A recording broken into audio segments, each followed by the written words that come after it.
अंगूर की लता लकड़ियों की टुकड़ियों पर चलती है। इसके पत्ते गोलाकार 5 दल हाथ वाले पंजे की आकृति के होते हैं। इसके फूल सुगंधित व हरे रंग के होते हैं। बालों के ऊपर फूलों की सिंगी लगती है और फूल तथा फल गुच्छेदार लगती है। मचानों के ऊपर इसकी बेलें खूब छा जाती है। अफगानिस्तान व फ्रांस देश से अच्छे अंगूर हमारे हिंदुस्तान के होते हैं। कश्मीर, औरंगाबाद, दौलताबाद, नासिक इत्यादि स्थानों के अंगूर सबसे अच्छे होते हैं। अंगूर की जातियां कई प्रकार की होती है। उनमें 5 जातियां विशेषकर प्रसिद्ध है। इनमें से 2 काले रंग की और 3 हरे रंग की होती है। काले रंग की एक जाति को हबसी अंगूर कहते हैं। यह जामुन के समान गहरे बैंगनी रंग का व ज्यादा चमकदार होता है। खाने में बहुत मीठा होता है। दूसरे प्रकार का काला अंगूर साधारण बैंगनी रंग का होता है तथा हबसी अंगूर से कम मीठा व कम गुणकारी होता है। हरे अंगूरों में पिटारे का अंगूर सबसे अधिक बड़ा, लंबा और अधिक मीठा होता है और हरे अंगूरों में सबसे अच्छा माना जाता है। हरे रंग का अंगूर बहुत प्रसिद्ध जाति का है जो आकार में सबसे छोटा मगर खाने में सबसे अधिक स्वादिष्ट और सबसे अधिक कोमल होता है। बीज न होने की वजह से उसे बेदाना भी कहते हैं। पक्के अंगूरों की उनकी लताओं पर ही सुखाकर दाख या मुनक्का बना लेते हैं। काले अंगूर का काला मुनक्का, पिटारी के अंगूर का लाल मुनक्का और बेदाना अंगूर का किशमिश बनता है।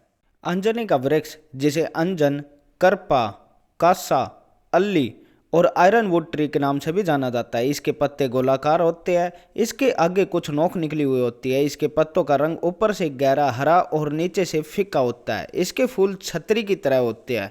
इसका फूल गोल होता है। फूल का रंग बैंगनी होता है। इसमें एक और कभी कभी 2 बीज निकलते हैं। यह वृक्ष भारत के पश्चिमी समुद्र के किनारे पर तथा उड़ीसा, असम, सिलहट, सिलोन और मलाया द्वीप समूह में पैदा होता है। भारतवर्ष और लंका में इसके पत्ते रंग के काम में लिए जाते हैं। मद्रास में चटाई बनाने वाले हरड़, पतरंग और मजीठ के साथ इसे विशेष रूप से रंगने के उपयोग में लेते हैं। लाल रंग पैदा करने में इसे फिटकरी से उत्तम मानते हैं। आयुर्वेदानुसार यह ठंडे प्रकृति का है जिस कारण यह श्वेत प्रदर, नेत्र रोग, सूजन और सुजाक में इस्तेमाल किया जाता है।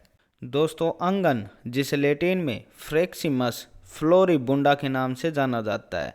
इसे नेपाली में कड़ग्गू, तुरहसी, अफगानिस्तान में वनरीस, सीमांत में अंगन, अड़ग्गू, बखूरी, पंजाब में हेमर, हम, सुन, सुम कहते हैं।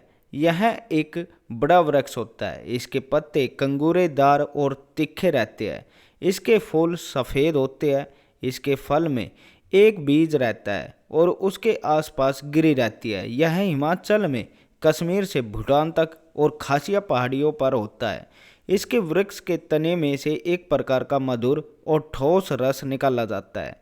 इस रस को इसके मधुर और हल्के विरेचक गुणों के कारण उपयोग में लिया जाता है। और दोस्तों, इसी प्रकार तकरीबन 4500 जड़ी बूटियों की पहचान की जानकारी प्राप्त करने के लिए हमारे चैनल को अभी सब्सक्राइब करें।